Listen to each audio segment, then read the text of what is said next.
begins.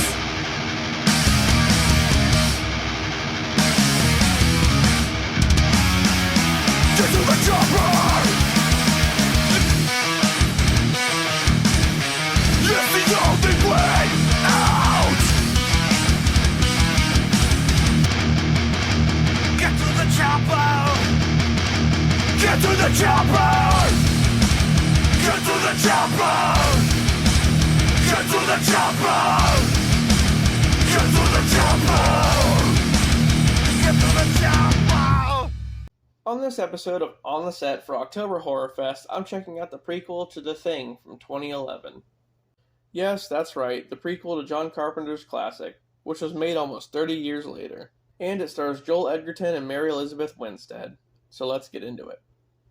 In the winter of 1982, a group of Norwegian researchers are traveling across the frozen tundra of Antarctica, looking for something in the ice.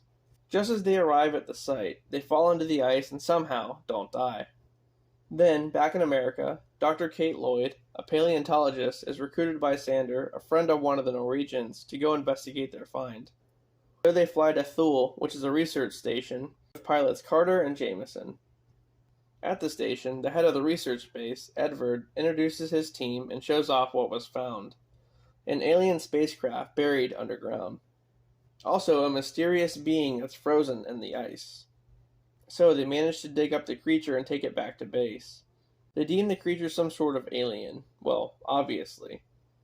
But then, their celebrations cut short when the alien escapes and kills one of the Norwegians. The team quickly finds and burns it alive. Oh, okay, so is that the end, or... Nope, there's more. Later, during an autopsy, Xander and Kate find out that the alien was attempting to replicate the Norwegian's body. That's not sketchy at all. Just then, another one of the crew members falls ill, and they take him in a helicopter to a hospital. But the trip gets cut short when someone on board turns into the alien, causing them to crash.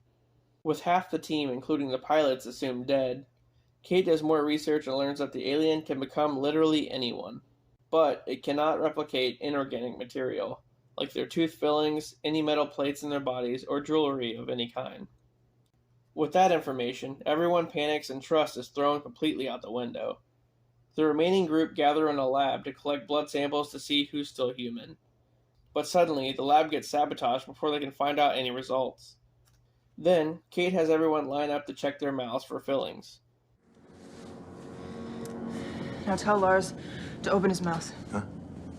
Tell him to open his mouth. Open. Kom igjen!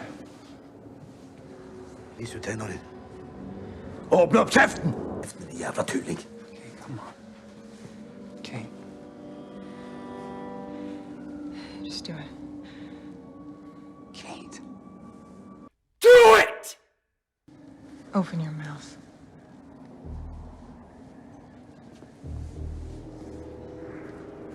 Open your mouth! Nothing is impossible! The remaining team gets split in half as Kate does her check, leaving some of them in question. As that happens, Carter and Jameson show back up with a flamethrower, and Edvard is revealed as the alien. He kills Jameson and Adam, who is Sanders' assistant. It's a brutal scene, man, and their bodies merge together, and it's really fucking gross. Also, in this scene, pretty much everyone dies except for Kate, Carter, and Xander, who runs away. Kate burns all the remaining bodies and chases after Xander, who's now the alien. The chase leads them to the buried alien ship where Kate and Carter get separated. The Xander alien attacks her, but she manages to kill it with a grenade. After finally defeating the alien, she reunites with Carter and they go to leave, when she notices something isn't right. Carter's missing his earring.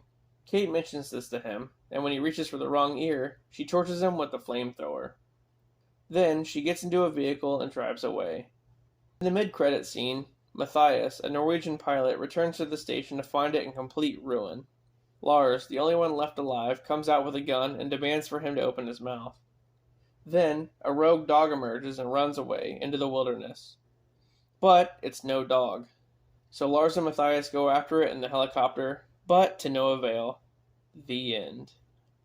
This is a pretty great prequel. I mean, it really set up the classic 80s film, and there are a lot of Easter eggs throughout it, like the axe in the wall, and some other things. The alien was pretty creepy. It could literally mimic anyone, and how it did was sick. The way the bodies fused together in that one scene was just, ugh. Oh, man. I guess I'm never going to Antarctica. Anyway, I'll see you guys tomorrow.